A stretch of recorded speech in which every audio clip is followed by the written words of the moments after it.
дар вилояти Суғд давоми соли 2022 767 ҳодисаи фавқулода ба қайд гирифта шудааст. маблағи умумии зарари расонида шуда аз ин ҳисоб 7 млн 644 371 сомонеро ташкил медиҳад. бар асари он 166 нафар ба ҳалокат расиданд ки нисбат ба ҳамин давраи соли 2021 7 нафар зиёд мебошад. дар ин бора сардори бахши кор бо ҷумъаи раёсати кумитаи ҳолатҳои фавқулода ва мудофиаи гражданӣ дар вилояти Суғд Диловар Хамдамов иттилоъ дод. вай таъкид кард ки ҳодисаҳои фавқулодаи табибӣ асосан дар шаҳру ноҳияҳои Панҷакент, Исфара, Ашт, Бобоҷон Ғаффоров, Деваштиш, Айни ва Кӯҳистони Маҳсҷоҳ рух додааст. гуфта мешавад ки дар ин давра 13 ҳодисаҳои фавқулодаи хусусияти табиӣ дошта низ ба қайд гирифта шудааст. аз онҳо 11 ҳодисаи омадани сел, як ҳодисаи сангфаро ва як ҳодисаи раъду барқ. асосан мо чӣ хеле гуфтем, ин ҳодисаҳое ки мо номбар кардем ҳамаш аз ҳисоби боришоти боронҳои пай дар пай ба амал мебиёяд ки ин албатта ба хусусияти ҳодисаҳои табиӣ дошта дохил мешавад.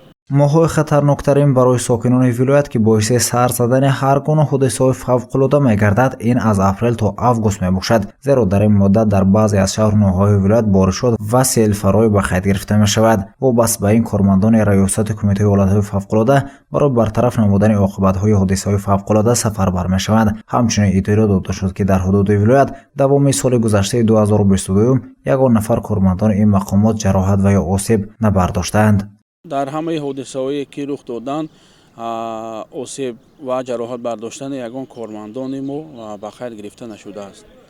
мо вобаста ба зарурат ва вобаста ба хусусиятҳои хоси ҳолатҳои фавқулодагӣ рух медиҳанд ба мо муроҷиат мекунанд. аз ҷониби шаҳру ноҳияҳо мо ба ҳамон шаҳру ноҳияҳо асосан ба ноҳияҳои Ашт, ноҳияи Айни, ноҳияи Кӯҳистони Маҳсҷоҳ, ноҳияи шаҳри Панҷакент наҷотдиҳандагони мо, кормандони мо сафарбар карда мешаванд барои пешгирӣ вобаста ба пешгирии ҳодисаҳои фавқулода, хусусан ба минтақаҳое ки дар он ҷо рух додани селу обхезиҳо ба қайд гирифта мешавад.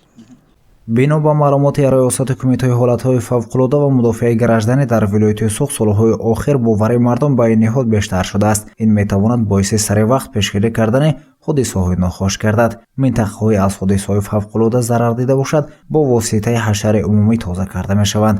таъкид ба ёдоварист ки дар 13 ҳодисаҳои фавқулодаи хусусияти табиӣ дошта 2 нафар ҷон бохтаанд. гузориши Саид Мухтори Седанвар, Насим Ҷалол Раҳимов барои барометроти хабар.